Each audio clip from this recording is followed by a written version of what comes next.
അംഗീകരിച്ചാലും ഇല്ലെങ്കിലും ഒരു കാര്യം വ്യക്തമാണ്, സ്മാർട്ട് ഫോൺ ടെക്നോളജി അല്പം ബോറിംഗ് ആയി തുടങ്ങിയിട്ടുണ്ട്. ഈ വർഷം ഇറങ്ങിയ സ്മാർട്ട് ഫോൺ അതിന് മുന്നത്തെ ജനറേഷനുമായിട്ട് ഒന്ന് തട്ടിച്ച് നോക്കുമ്പോൾ വളരെയധികം വലിയ മാറ്റങ്ങളൊന്നും നമുക്ക് കാണാനില്ല.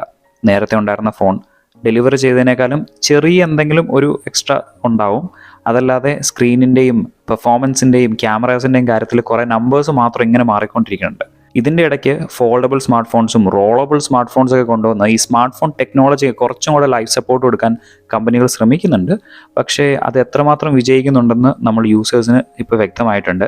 ഒരു പരിധി വരെ ഒരു ചെറിയ സ്വാധീനം കൊടുക്കുക എന്നല്ലാതെ വളരെ വലിയൊരു മാറ്റം ഒന്നും ഈ പുതിയ ടെക്നോളജിയിലും കൊണ്ടുവരുന്നില്ല.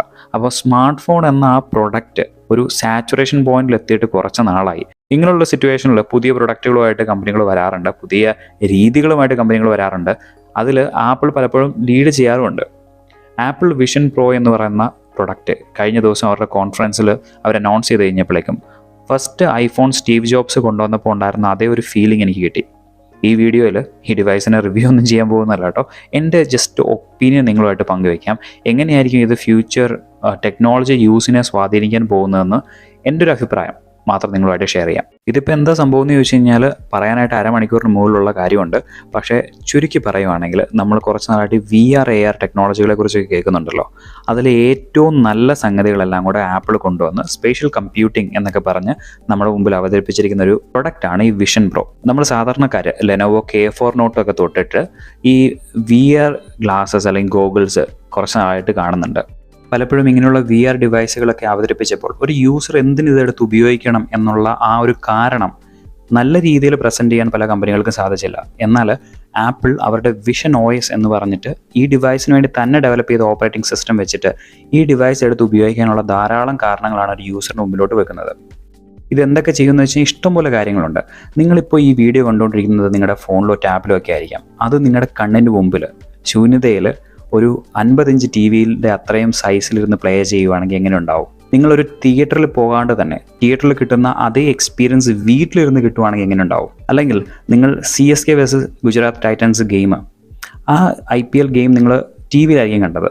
എന്നാൽ അത് വീട്ടിലിരുന്ന് ആ ഗെയിം കാണുമ്പോൾ ആ സ്റ്റേഡിയത്തിൽ ഉണ്ടായിരിക്കുന്ന അതേ എക്സ്പീരിയൻസ് കിട്ടുവാണെങ്കിൽ എങ്ങനെ ഉണ്ടാവും? ഇതൊക്കെ ഈ വിഷൻ പ്രോ വെച്ചിട്ട് കണ്ടന്റ് എൻജോയ്മെന്റിന്റെയും എന്റർടൈൻമെന്റിന്റെയും കാര്യം നടക്കും. അതുപോലെ തന്നെ നിങ്ങളൊരു ബിൽഡിംഗ് പ്ലാൻ കാണുന്നു, അത് വിജയ് സാർ കണ്ട പോലെ വളരെ രസമായിട്ട് ഇങ്ങനെ നിങ്ങളുടെ കണ്ണിന്റെ മുമ്പിൽ തന്നെ കാണുവാണെങ്കിൽ എങ്ങനെ ഉണ്ടാവും? അതെല്ലാം ഈ ഡിവൈസ് വെച്ച് പോസിബിൾ ആണ്. ഈ വിഷൻ OS തന്നെ വന്നതുകൊണ്ട് മാക് OS-ഉമായിട്ട് ഇന്ററാക്ട് ചെയ്യാനായിട്ട് വളരെ എളുപ്പമാണ്. ഇപ്പോൾ ഒരു ലാപ്ടോപ്പിലോട്ട് നോക്കി അതിനായിട്ട് പെയർ ചെയ്ത് കഴിഞ്ഞാൽ ലാപ്ടോപ്പിന്റെ സ്ക്രീൻ അല്ലെങ്കിൽ ലാപ്ടോപ്പായിട്ട് ഇന്ററാക്ട് ചെയ്യുന്ന ആ ആപ്പുകളൊക്കെ നിങ്ങൾക്ക് വലിയ സ്ക്രീനിൽ ഒരു തിയേറ്ററിൽ കാണുന്ന പോലെ കാണാനും അവ ഉപയോഗിക്കാനും ഒക്കെ സാധിക്കും. ഇതൊക്കെ എങ്ങനെ ചെയ്യുന്നതെന്ന് ചോദിച്ചു കഴിഞ്ഞാൽ ഈ ഡിവൈസിൽ 2 ചിപ്പുകളാണ് വന്നിട്ടുള്ളത്.